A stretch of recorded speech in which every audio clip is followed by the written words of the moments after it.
It's time I restored my father's favourite piece of electrical gear. He's had this radio for longer than I've been born. It's always been a staple of our kitchen, running almost daily. Taken only out of service when I recently repaired a Hotpoint console radio. That radio is working well, but it's far too big for my kitchen, so it's been blasting sound from another room. Dad wants his kitchen radio back, so it's time I got on fixing it. Manufactured by AWA in 1947, this is a Model 512M. They've got exclusive finance offers available on the Swift Hybrid. Find out more at pinfoldsuzuki.com.au. Overlooking the layers of antique dust is several disintegrating rubber wires, cracked resistors, and old capacitors that need changing. To access the internals of this radio, I'll need to remove 3 knobs from the front, which are all missing their felt. Additionally, there's 2 screws on the bottom. Most of the damaged wiring is carrying around 300 volts DC. Had it been left to disintegrate further, it would have shorted out and possibly fried the transformer, or worse still, catch fire.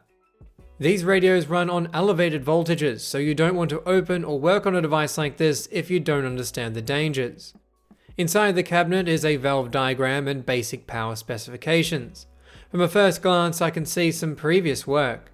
There's a newer electrolytic capacitor, as well as a few modern orange capacitors scattered throughout. But there still appears to be a few old electrolytics in circuit, and some other old capacitors that probably need replacement. Looking at the circuit diagram, my radio has more electrolytic capacitors than it should. I'll remove the side panel to gain better access to the internals. Everything inside this radio is point-to-point soldered, so there's wires and component leads running all over the place. After checking the high voltage capacitors are free of charge, I can begin. There's a 600 volt paper capacitor connecting to the tone control that's just floating by its wire. I'll focus on getting that changed first. The reason we're changing what paper capacitors still remain is because this obsolete style of capacitor degrades over time. With the paper becoming conductive, these capacitors turn into resistors, which can cause issues with the performance of the set. Typically, components don't connect directly to wires without some kind of connection point, such as a tube socket or tag strip, which prevents the component from moving around. Next is the old electrolytic filter capacitors. There's an 8 microfarad on the top side and a 16 microfarad underneath right beside it. Starting with the 8 microfarad, I detached it from circuit. For its replacement, I had planned to add a tag strip with a new capacitor attached, mounting it to one of the old capacitor screws. I even replaced one of the rubber wires that had degraded before deciding on a different approach to this replacement. Stuffing components is a common practice undertaken by radio restorers that I wanted to try for myself. This process involves taking the old component, gutting its original internals and hiding the replacement component inside, thus giving you an original look. After removing the 8 microfarad capacitor from its insulating base, the cardboard sleeve can be removed. I've watched quite a lot of radio repair videos now and have heard this talked about, but never does anyone document the process. So I thought I'd try it out with this radio. There's no question it's leaky, but what's it like inside? Prying it open was more challenging than I anticipated. However, after folding back the rim of the can, the capacitor's terminals can come out first. Had I stuck with my first option of just tagging the new capacitor in, I would have actually incorrectly wired it, as both terminals are connected together, hence why I thought this capacitor was shorted out. If both terminals are negative, where's the positive? Typically, this process is only undertaken on special or very original radios, as component stuffing is very time-consuming. However, I wanted to attempt it to gain an understanding of the process before I work on a special radio, of which I have in a lineup of projects. The negative side of the capacitor connects directly to the shell, which is why a cardboard sleeve was placed over the top. Which means the positive terminal must have been in the middle, but it was missing, confirming this capacitor wasn't actually in circuit as I first thought. This 8 microfarad capacitor was replaced by this 16 microfarad Dukin capacitor, which was tacked in.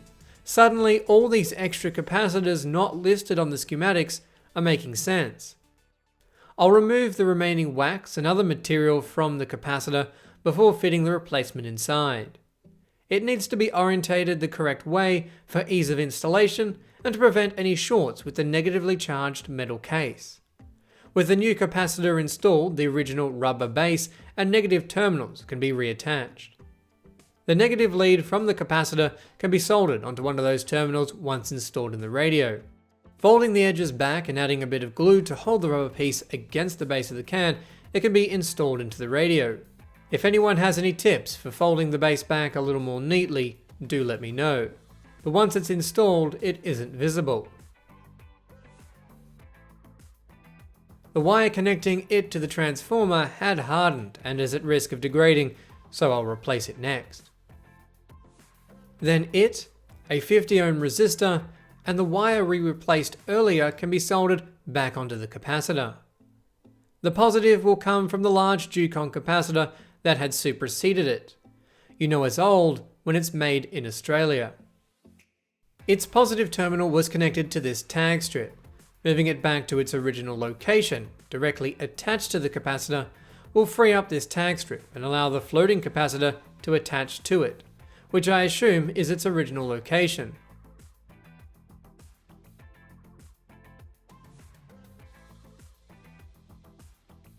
On a roll with restuffing capacitors, I decided to try and install one inside this old paper capacitor we removed earlier.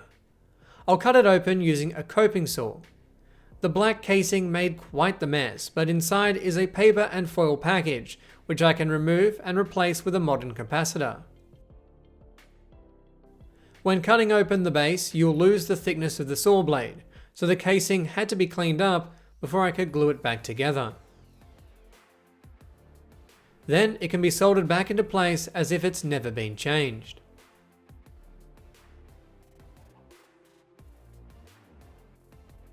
Next is this cracked resistor.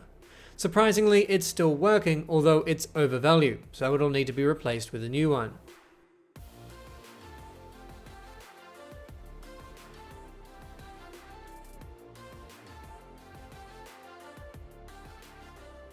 There was also a series of these black rectangular capacitors that I thought must have been paper, but according to the schematic, these are silver mica capacitors. All have values in the microfarad range, which we now refer to as picofarad. Typically, mica capacitors don't need replacement, so I'm just going to leave these ones alone. Once I've checked over the rest of the components, it's time to replace the rest of the crumbling wire. The insulation is so brittle it breaks apart in my hands as if it were glass. I'll cut each wire off, leaving some of the insulation behind so I know where to attach the new wires. Oddly, they haven't all degraded in the same way. One is cracked on its own, two when handled, and the green and brown wire are stiff but don't shatter when manipulated. Measuring and recording the resistance of the speaker coil and transformer before rewiring them will allow us to check them after we've completed the work to ensure we haven't damaged them. The wire for the transformer is damaged all the way to the top of the metal casing, so I'll need to disassemble it for it to be rewired. Radios of this age don't use permanent magnet speakers. The coil on the back of the speaker is energized by the B+ rail, which is typically around 300 volts DC. That magnetizes the speaker and allows it to function. So you can understand why it's so important to replace these wires, as a short could be catastrophic. I'll unbolt and desolder the speaker's output transformer before removing its cardboard backing plate. Beneath is a transformer covered in tar. The tar will be acting as an insulator for the wires, so I'll just join onto the wire as it exits the tar and cover it in heat shrink to prevent the wires from shorting against each other or the metal case. Unlike the speaker coil, this transformer should be running at less voltage.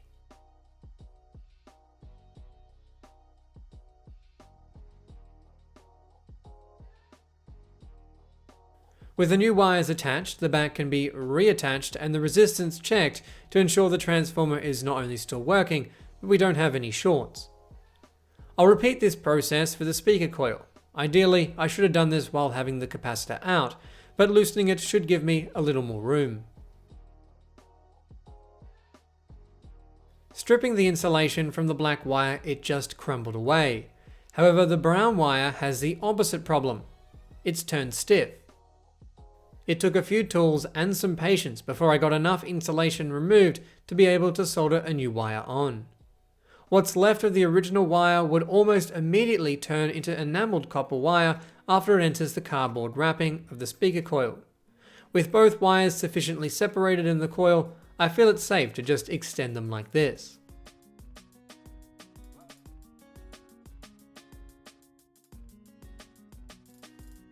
I'll get the speaker transformer reattached and solder the two output wires back to the speaker.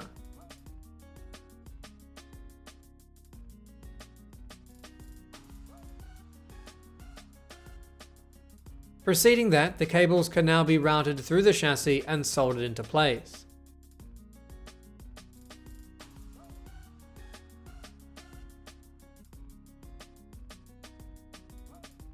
With the electronics sorted, it's time for a test.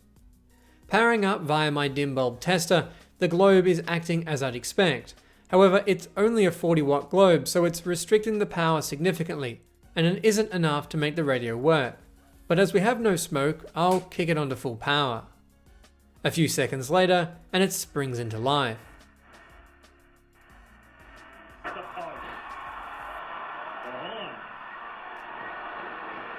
Now all that's left to do is a good clean and polish. I underestimated the amount of cleaning this radio would need. It's not just covered in a thick layer of dust, but a sticky residue, similar to what you would find in a range hood above a stove. Being a tabletop radio, who knows where it's been over the last 78 years, collecting this horrid grime. But it's time it came off.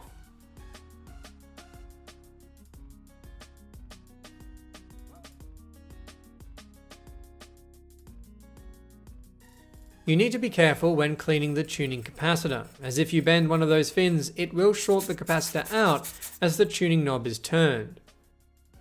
Removing the tubes while cleaning will make this easier.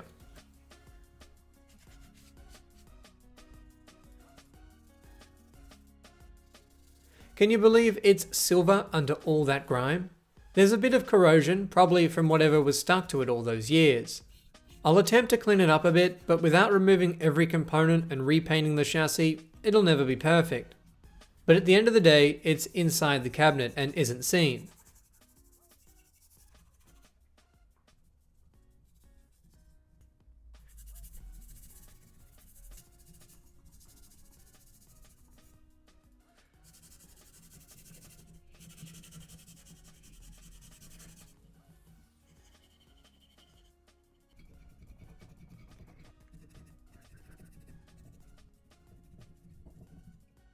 I did attempt to blend some zinc primer to conceal some of the damage, but it's not the right color, so I only did the bad sections and the top of the transformer.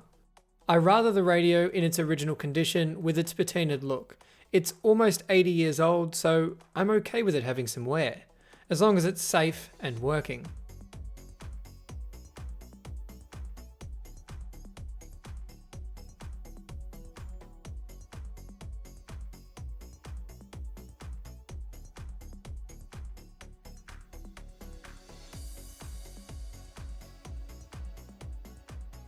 Now it's time for the cabinet. A wipe down takes the dust away and brings out some shine, but it's quickly to dull back. So a bit of Brasso polish and the Bakelite will come up a treat. There's also some white paint overspray on it, which I can flake off while I'm at it.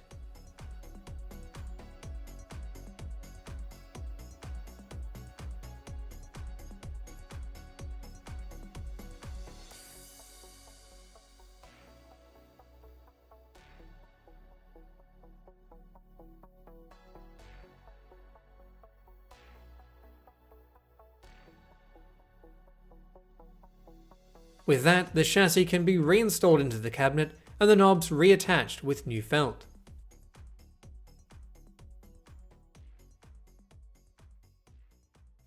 And we're done.